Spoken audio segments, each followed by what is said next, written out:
Amid criticism from Catholic bishops, Agrarian Reform Secretary Virgilio de los Reyes is determined to finish the job of distributing vast lands to farmers. He notes he's open to holding talks with his critics, including bishops, to tell them the real score about agrarian reform.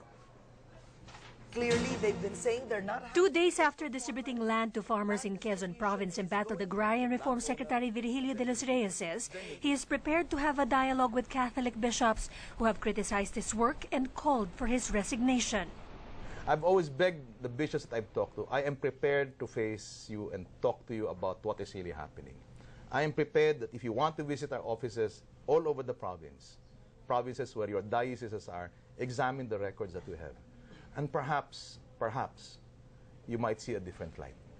On ANC's Head Start, de los Reyes defended his track record, but said he is no sacred cow. The secretary said 300,000 hectares of land have been distributed over the past 3 years under the Aquino administration. So when you compare it to the past, I think that's grossly unfair, because what they had distributed in the past 2 decades were those which were relatively easier to distribute. Uncontested. Uncontested, no conflict, and in many cases, no title. This week alone, almost 2,000 hectares of land in Mulanay, Quezon were distributed to farmers. De los Reyes denies it was done to appease the bishops. This is the first time, or one of the few times, that we actually crow about what we are distributing. But you know, we distribute as a matter of course on a daily basis. On a daily basis. On a daily basis in the department. But it's not in the news. It's not in the news. What was the message of the landowners? Why are you proceeding too fast?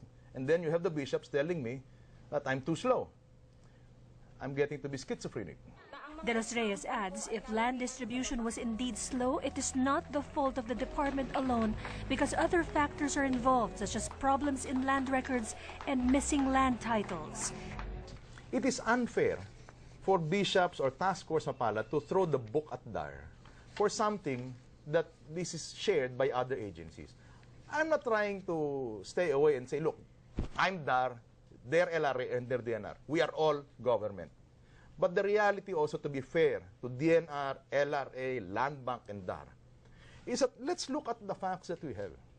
Let's look at the facts that we have and what did we reach. In fact, the basic problem I had, perhaps, is that when I came into government, I did not crow about the problems that we had and went on to solve them.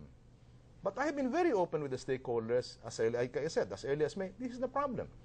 And these solutions did not come from me. This came from the employees themselves, who have been there for the longest time. De los Reyes stresses land distribution can continue beyond June 2014, contrary to the fear of some bishops that distribution will stop once the law expires.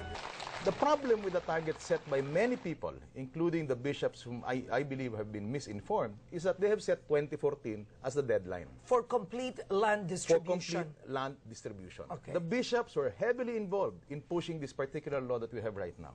And I'd like to call their attention to Section 30 of the same law that they had a big hand in pushing.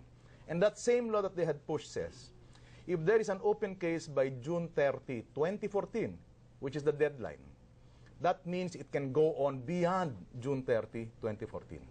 De los Reyes' target for complete land distribution is 2016. Caroline Howard, ABS-CBN News.